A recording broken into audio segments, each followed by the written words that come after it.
Bonjour YouTube, j'espère que ça va bien, c'est Voltar. Aujourd'hui, on se retrouve pour une nouvelle vidéo sur ma chaîne concernant Nintendo. Aujourd'hui, on a eu en fait une nouvelle information concernant la prochaine console et c'était plutôt rassurant. Dans un sens, je me dis au moins on a du contenu, au moins on a une information concrète et ça c'est plutôt intéressant. L'information officielle communiquée par Nintendo est que d'ici la fin de l'année fiscale, donc d'ici le début avril 2025, nous aurons enfin vu à quoi ressemble la prochaine console. Donc ça, c'est quand même une bonne nouvelle. On a la confirmation que dans moins d'un an, on aura enfin des images officielles. De toute façon, personnellement, depuis le début, je suis assez pessimiste dans mes idées, dans mes théories. Je crois avoir mentionné dans ma vidéo de janvier concernant la Switch 2 que, en fait, j'ai des grandes attentes concernant la prochaine console. J'ai bien hâte de la voir. Ça serait plutôt plaisant de la voir à travers l'année. Mais selon moi, ça attendrait plutôt en 2025 pour une sortie officielle en mars. Donc, ça semble se dessiner dans cette direction-là. Je suis quand même content parce que je sens que Nintendo prend vraiment son temps pour nous fabriquer une console de qualité, mais aussi un line-up, donc des jeux à sa sortie qui seront aussi de bonne qualité et plusieurs jeux. Pas comme la Switch où on avait seulement un 2 Switch, Bomberman, puis Zelda. On avait seulement 3 jeux, dont un seul gros jeu. Je pense que le début de la prochaine console sera assez massif. On aura des jeux variés, donc un peu plus que la Switch. Je pense qu'on aura des jeux assez connus, de qualité. Donc je pense que Nintendo prend son temps pour nous former vraiment un début de prochaine génération qui va valoir la peine. Comme je l'ai mentionné tantôt, on n'a pas réellement la confirmation qu'il s'agit d'une Switch 2, mais plutôt d'un successeur. Donc est-ce qu'on pourra s'attendre à une révolution, à quelque chose de créatif? Pourquoi pas? Ça fait vraiment partie de Nintendo aussi de nous présenter des produits assez originaux. Mais je considère que l'idéal en fait de la part de Nintendo, ça serait de nous fabriquer une Switch 2, donc vraiment une Switch améliorée, parce que c'est l'idéal en fait. Là, les fans adorent le côté portable versus console. Je pense qu'on a une formule gagnante, donc miser sur l'amélioration de certains aspects de la Switch, pourquoi pas, mais je crois que le concept général restera, mais on peut toujours être surpris avec Nintendo, donc qui sait. Bref, tout ça concernait davantage la console, mais je pense qu'il y a une autre information assez intéressante à considérer qui a été également annoncée au même moment, soit l'annonce de Nintendo Direct pour le mois de janvier. Janvier, pas du tout, le mois de juin, le mois de janvier. On peut donc s'attendre à certaines annonces à travers ce Nintendo Direct-là, mais pas d'informations concernant la nouvelle console, donc ça, on est déjà certain qu'on n'entendra pas parler de la nouvelle console avant un bon bout. Concernant les annonces de jeux qui pourraient arriver d'ici la fin de l'année, je pense qu'on peut s'attendre à par exemple enfin un portage de Twilight Princess et Wind Waker. Je pense que les fans de Zelda attendent beaucoup ce portage-là et personnellement je ne comprends pas pourquoi. J'adore Wind Waker, j'adore Twilight Princess, mais on a déjà eu ces portages-là sur Wii U. Donc à quel point c'est intéressant d'avoir un portage comme ça sur Switch? Je sais pas, ok?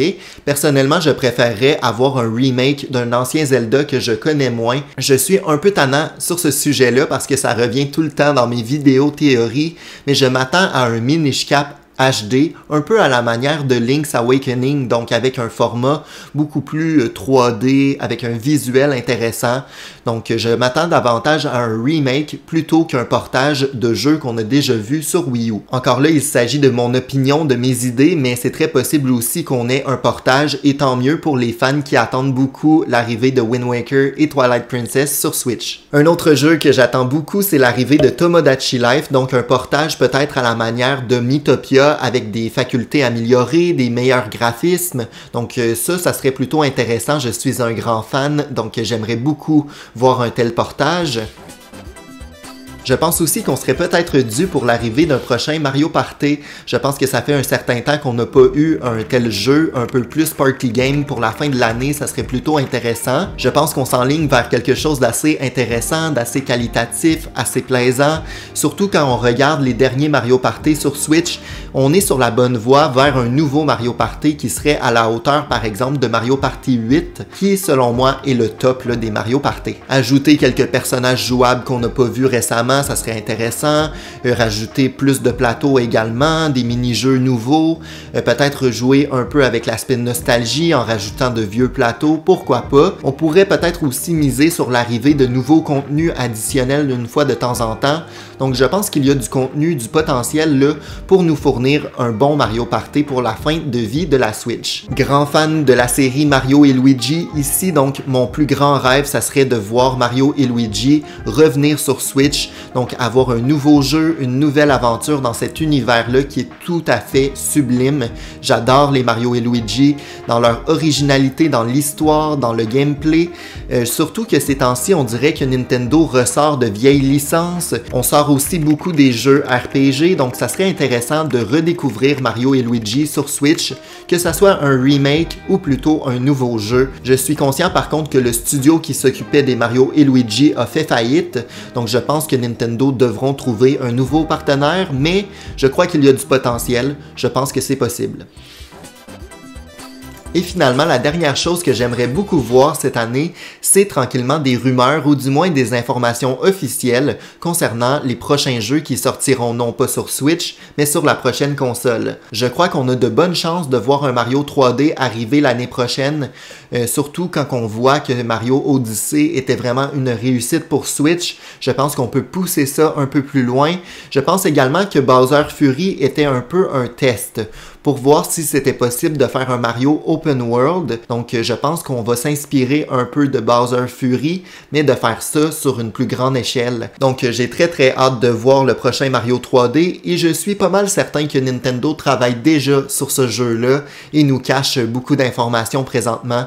Donc très hâte de voir si j'ai raison ou pas. Je ne sais pas vous, mais personnellement d'avoir une information concrète, officielle de la part de Nintendo, c'est tellement rassurant. Ça permet un peu de se projeter un peu plus loin concernant l'arrivée de prochaines consoles, de prochains jeux, alors que dans les derniers mois, c'était plutôt flou, on n'était pas certain, on était un peu dans le néant de la part de Nintendo, et là, je trouve que ça nous redonne un regain d'énergie, de motivation, de hype autour de la prochaine console, donc je suis plutôt content de cette annonce-là. Sur ce, je vous laisse, merci beaucoup d'avoir regardé, si jamais ça vous a plu, mettez un pouce en l'air, abonnez-vous et mettez-moi en commentaire vos théories et vos attentes concernant la prochaine console, mais Nintendo aussi en général concernant les jeux et tout ça. Et nous, on se retrouve très bientôt pour une nouvelle vidéo sur la chaîne. Merci beaucoup. Ciao!